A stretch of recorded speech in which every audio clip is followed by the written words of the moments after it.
Hey everyone, welcome back to the channel. So today what we're going to talk about is jaw pain or TMJ dysfunction.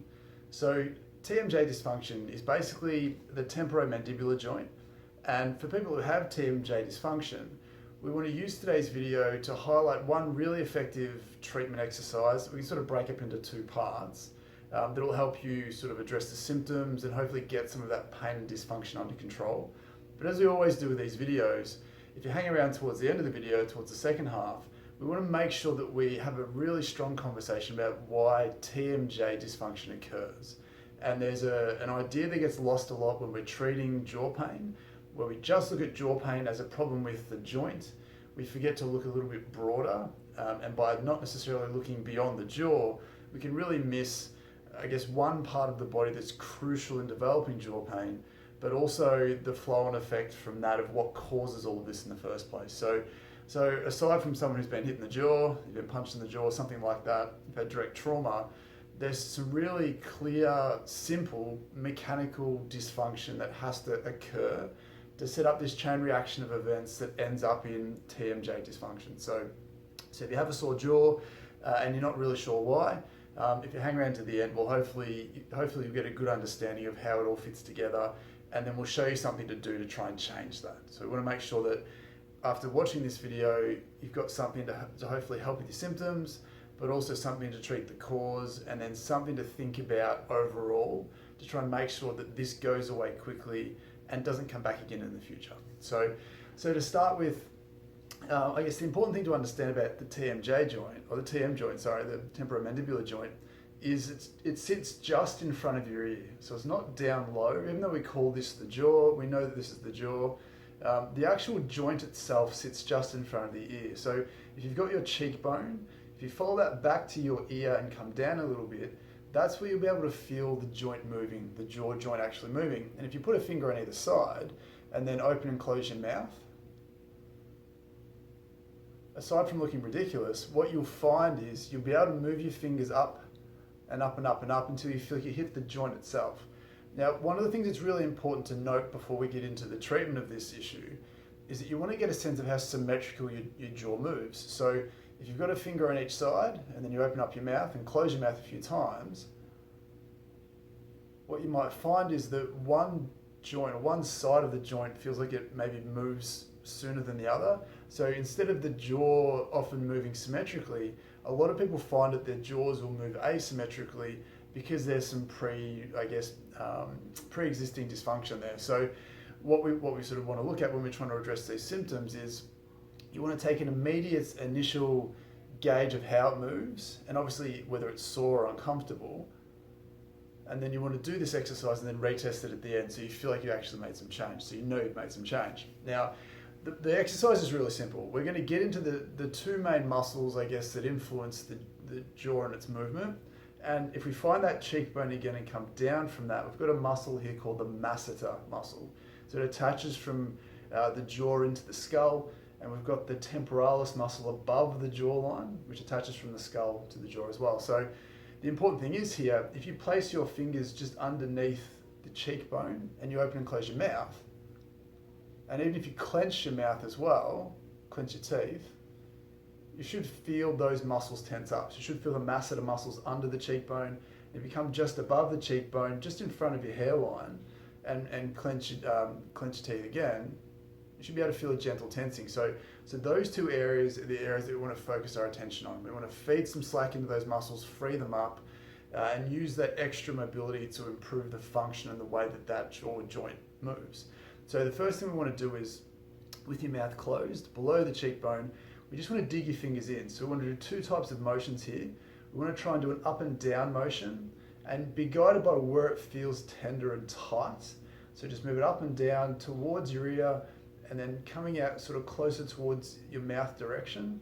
You should be able to find some tight spots that you can gently try and work out as you move your fingers up and down. Secondarily to that, we can get you to move from side to side. So again, starting from in front of the ear, moving sort of towards the mouth or more towards the mouth.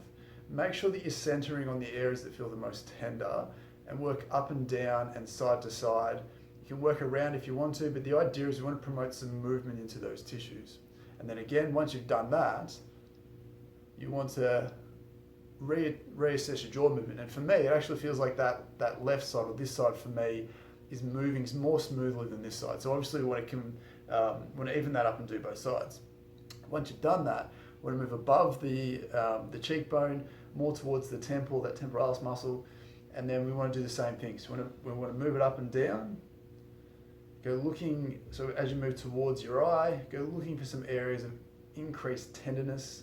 And then same thing, we want to go from side to side as well. Same deal, looking for things that feel tight, looking for things that feel tender. And we want to spend 30 seconds to a minute on those areas and then reassess again. And again, that feels looser again for me. So I don't have any jaw dysfunction, but obviously there's a very low grade level of tightness there for me, which again, potentially makes sense when we get to the reason why these things occur in the first place later in the video. So the first half of that exercise is finding the muscle below the cheekbone and above the cheekbone and just trying to get those tissues moving more, and then reassessing the quality of your jaw movement and pain and your symptoms to gauge that change. Now, the second part of the exercise is exactly the same thing, but this time we want to do it with your mouth open. So we want to put those muscles on tension and then do the same thing. So obviously I can't speak while I'm doing it, but it basically looks as follows. So you open up your mouth as wide as you feel comfortable, and then you want to go hunting again. So we're going to go up and down and side to side. We're going to go looking for those areas of tightness. So for me, as I sort of hook around more towards the mouth opening, for me I find there's a nice tight spot in through there. So again, you look ridiculous doing this, so please do this in the comfort of your own home, away from prying eyes, or if you don't care, do it when you're walking down the street. But the idea is that we want to promote some movement here. So we want to open that mouth again.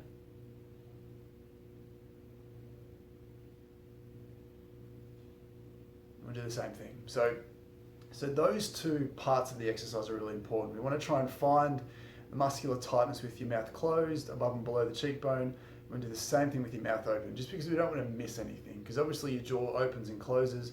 We don't want to miss any tightness along the mechanics of those movements. So you can try the same thing where you find a tight spot and you can come at it in the other direction where you open and close your mouth while you're putting pressure in. So basically, if you put some pressure in there, and then open and close your mouth, you can try and shear some tissue free that way. So, but the idea is that you want to do that as an exercise, then reassess your jaw movements and get a sense of what's changed. Because if you've made some genuine change in terms of the muscle mobility and flexibility there, you'll feel a difference in the quality of your movement and hopefully a difference in how your pain feels. So again, if you've had dysfunction for a long time, if that jaw's been painful for a long time, all we're looking for is some change. Hopefully you get a lot of change straight away from doing that. But if you can keep at that each day, you should feel like it consistently keeps getting better and better. So as I said from the start, it's a really strong and effective exercise to treat the symptoms of jaw pain or TM joint dysfunction. But the nature of those exercises and that treatment is it's only symptomatic. It generally addresses the current symptoms associated with the jaw. It doesn't enter into a conversation to say, well, what's caused those symptoms to be there. So again, if we don't have this next conversation, which we're going to get to, then we're potentially not taking away the reason why those tissues are being asked to tighten in the first place. And yes, you can have some arthritis in your joint. Yes, you can have some general dysfunction there, but those things generally are a consequence of broader dysfunction, which we're going to get to now. So again, as we talk about in most of these videos, we always want to have a conversation about how to treat something, but we also need to have a conversation about what the cause is, otherwise we're going to miss the bigger picture and we can't cure something or solve something unless we're looking at things from by taking a step back. So again, if you've been following these videos, you won't be surprised by what I'm about to say here, but the biggest cause, or one of the main contributing factors to the onset of jaw pain, TMJ dysfunction, is neck dysfunction.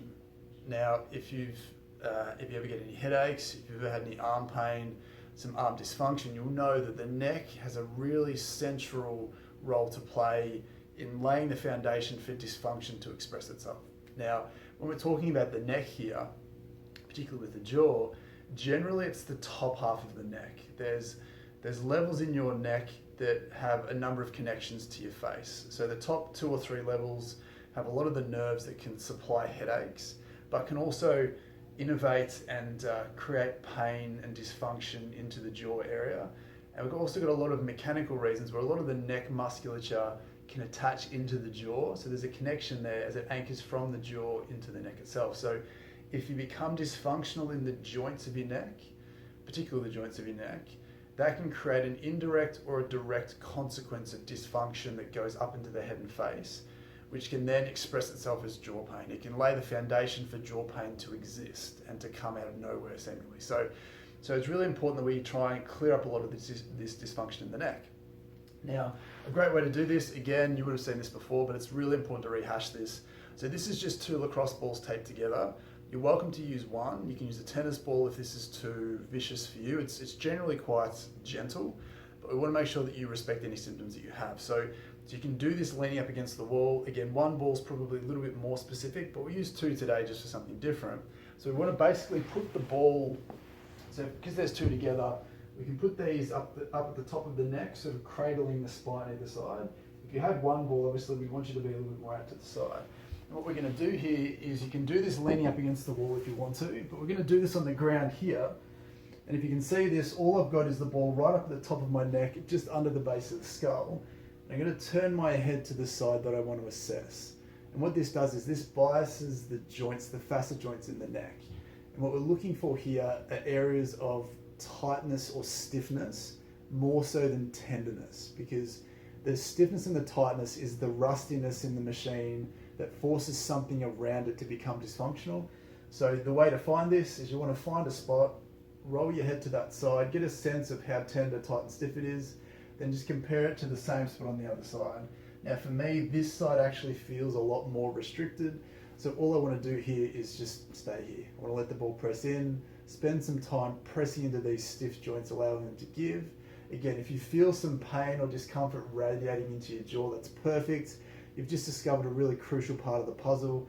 If you get headaches, this can explain those as well. So once you've found this point, once you've spent 30 seconds to a minute just letting the ball gently press in, so we're not rolling around on the ball, we're just finding a point, staying there and letting the ball press in. Once you've done that, we just want to move the ball down a fraction and repeat the same process. Get a sense of which side feels the stiffest. Generally, it's going to be the same side. It doesn't often switch as you go down the spine until you get to a different section.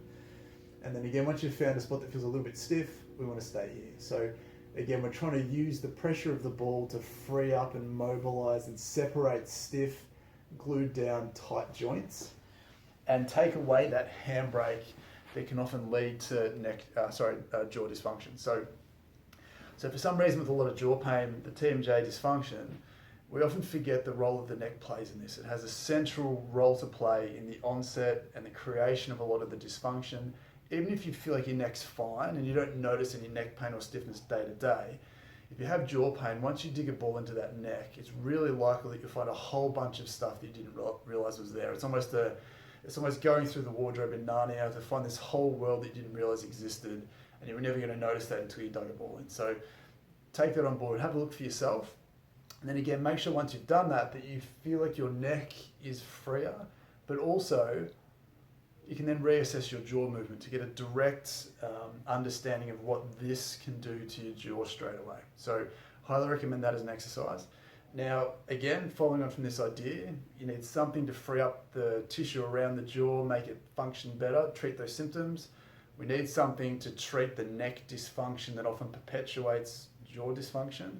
But then we also need to have a final conversation about, well, why is that part of your neck a problem? Why is one side more stiff and tight and restricted than the other side?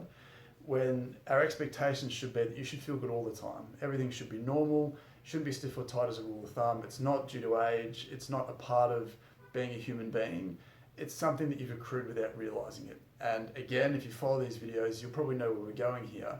In order for this part of your neck to become dysfunctional or to be asked to become dysfunctional, you have to put it in a weird position. So what we often find with a lot of people with jaw pain is that they often adopt one of 2 shapes or potentially both.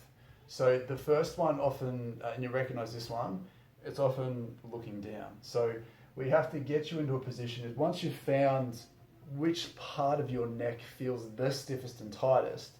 So let's just say for the purposes of this section of my neck, and if I can make this easy to see, is where the stiffness is. what this tells us is throughout the day, you have to be putting your neck into a position where you're bending your head down, looking down enough to bend your neck enough to create a hinge through that part of your neck so that your body over time is asked to stiffen to resist that and to deal with that. So that often for a lot of people can look just something as simple as using your phone. It can be reading, it can be leaning back, watching TV on a laptop, computers, arts and crafts, instruments, anything. And it doesn't have to be one thing. It can be a common theme of being stuck in a position where you're looking down. So it's important to recognize that. The second thing is almost the opposite, where we adopt this sort of relaxed slouchy posture, and instead of going down and looking down like this, we often then have to hinge our necks back to look forwards. So this often looks like the chin poking out position.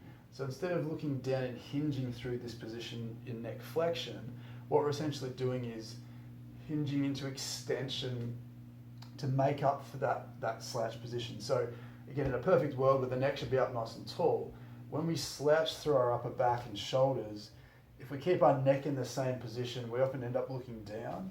But if we need to do something that involves us looking forwards, we have to extend our neck and almost poke our chin out to bring our eyes back to level. If I keep this position, but then straighten this back up again, essentially the position that we're in is just looking up the whole time. So we're jamming up those joints consistently. So the bottom line with this is, if you have jaw pain, TMJ dysfunction, I know I'm having trouble saying that, but the point being is that wherever that stiffness and tightness is in your neck, there's a position that you're getting into day to day, or a theme around a certain neck shape that you gravitate towards without realizing it, that's putting your neck into a position that it's not enjoying over time. So that can be in bed reading, that can be at work, that can be at home, that can be driving on the couch. It doesn't matter what it is. From the moment that you wake up to the moment you fall asleep, there has to be something that you're doing with your neck that your neck isn't enjoying. And it's not hating that enough to give you pain and dysfunction, but you're putting it in a position for long enough that it's having to adapt to that position by stiffening up. And the flow and effect of that is it's expressing itself, or it can express itself in a number of different ways, one of which is jaw pain and jaw dysfunction. So we always want to point that out, that just treating the jaw on its own can be helpful. There's certainly a lot of strength exercises and fancy exercises you can do to treat the jaw, a lot of massage techniques, some stretches that you can do, one of which we've gone through today. But then if you're not talking about the neck and trying to improve the function of your neck, and then also making sure that you then put your neck in a better position after that, we're missing such a big part of the onset and the creation of jaw pain that we can just tick off, and it allows this to settle down a lot faster. So hopefully that's really useful information. So let me know in the comments below. Let me know if you've got some jaw pain. Let me know how it's going. Let me know if this information is helpful for you, whether you've been someone who's just been pushed towards jaw-specific exercises and you didn't necessarily know the huge connection between neck dysfunction, poor posture, and jaw pain. Let me know in the comments below. Following on from that, if you did enjoy this information, please consider leaving a like below and consider subscribing to the channel. It really helps these videos get out to more people. It helps this information spread a lot better. So it obviously helps support us at the same time. So as always, look, thanks for stopping by. Thanks for watching. Hopefully it was useful. And until next time, we'll see you soon. Bye.